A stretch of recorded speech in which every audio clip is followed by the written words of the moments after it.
Could tensions in Asia spark World War III? It sounds like something out of a thriller. But right now, it's playing out in real life. Military buildups, aggressive posturing, and unexpected alliances are creating a powder keg that could ignite at any moment. So what's really happening in Asia, and why should we all be paying attention? Let's break it down. First up, Taiwan. The tiny island has become the epicenter of a brewing conflict that could shake the world. China claims Taiwan as its own and has never ruled out using force to bring it under control.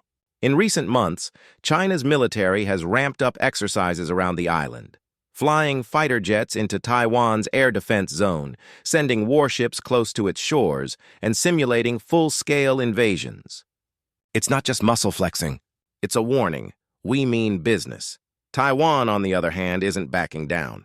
It's strengthening its defenses, arming its population, and deepening ties with the U.S. and other allies. The United States has responded by increasing naval patrols and arms sales, signaling its willingness to defend Taiwan if attacked.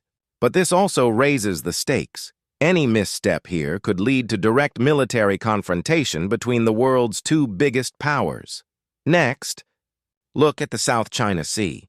This vast and strategic waterway is claimed in part or whole by several countries, including China, Vietnam, the Philippines, Malaysia, and Brunei.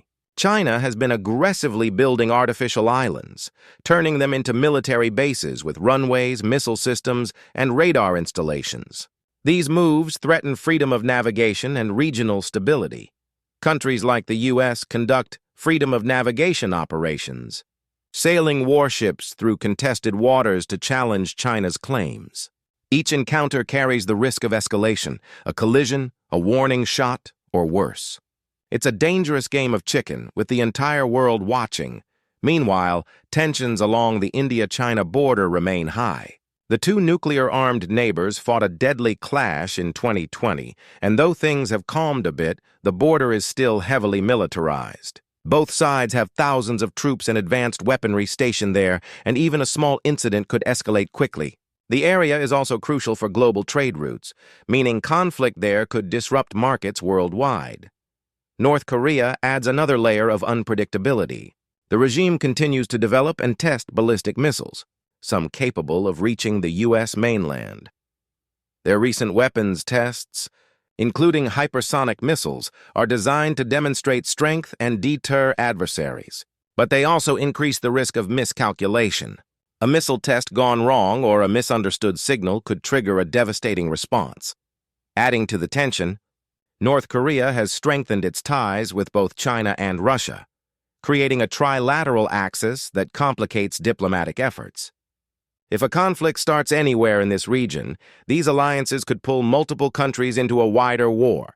Japan and South Korea, key U.S. allies, are also ramping up their defense capabilities. Japan, in particular, is shifting away from decades of pacifism, expanding its military budget, acquiring new weapon systems, and revising its constitution to allow for greater military action. These moves reflect growing concerns about China and North Korea, but also risk provoking further tensions.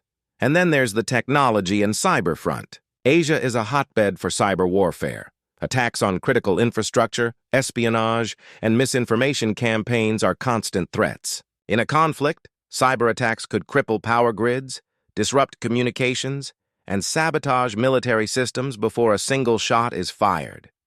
So, is this the start of World War III? Not necessarily. War is never inevitable. But what we are seeing are real and dangerous trends: aggressive posturing, rapid militarization, and fragile alliances that increase the risk of conflict. History shows that major wars often start not with grand declarations, but with small miscalculations, accidents, or escalations. A mistaken missile launch, a border skirmish, a cyber attack blamed on the wrong side. The question isn't if tensions exist, they have for years, but how quickly and carefully the involved powers manage them. The world is watching closely. Diplomacy, back-channel talks, and economic ties are all still in play. But the window to prevent a wider war is closing fast. What do you think? Is Asia the flashpoint that could spark World War III? Or will cooler heads prevail?